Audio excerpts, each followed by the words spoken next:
Hi, Stephen and Mark. Very good morning. Thank you for joining us today. My first question to you is how and why Urbanite Capital was formed? Morning, Ashish. It's a great question. So Stephen and I were involved in EB5 through our affiliate company, Golden Gate Global. And we always had an eye on doing more opportunities beyond our product at Golden Gate Global, which is in the EB5 industry. And an opportunity presented itself in one of our EB5 offerings with the Sacramento Kings NBA basketball team.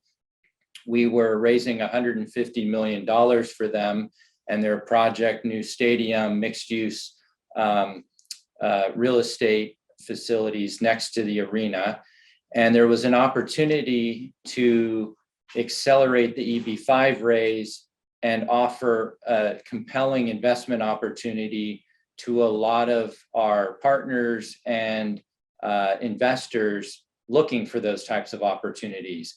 And so we quickly went out and raised $22 million from a group of investors to accelerate the raise on a 6-month bridge loan and repaid those investors and gave them a very healthy, low risk return that was backed not only by the real estate, but the EB5 raise and takeout of that capital. And after that was successful, and Stephen and I continued to see many compelling opportunities, not just from our conversations with many developers interested in raising EB5 capital, but through our network of other relationships, we were coming across a plethora of compelling opportunities and also seeing the demand from the investors to take advantage of them.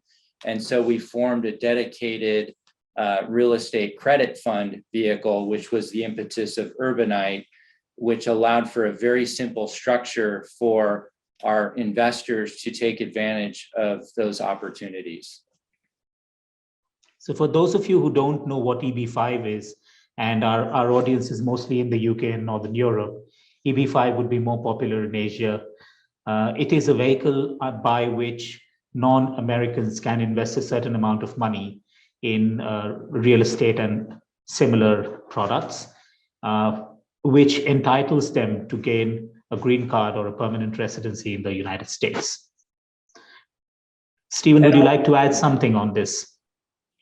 Well, there was a need, and because of our affiliated businesses, we felt that it was a perfect companion to our other business and enabled other investors to get a healthy return on a very, very secure, safe basis by placing money. And we thought it was a opportunity for us as well as for investors, and it's turned out to be exactly what we had foreseen and what we thought would work. And just to confirm on the Urbanite side, none of these investors were EB5 investors. So it was a completely separate product, separate investor base. These were investors seeking a compelling return for the low risk profile of investments we were presenting them with.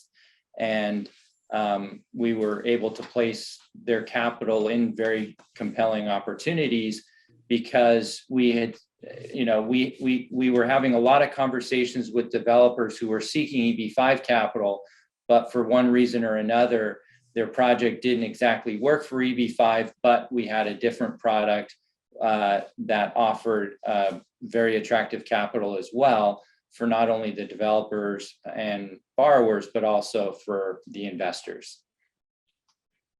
So to a follow-up question on that, Mark, most of our audience would know how a capital stack looks like in a real estate company. When you say it's low risk, where do you sit on the capital stack? So it depends. And the best way to answer that question is we go out and find the most compelling opportunities that meet the return targets that we need to hit for our investors. And so typically that requires returns of anywhere between 9 and 10%.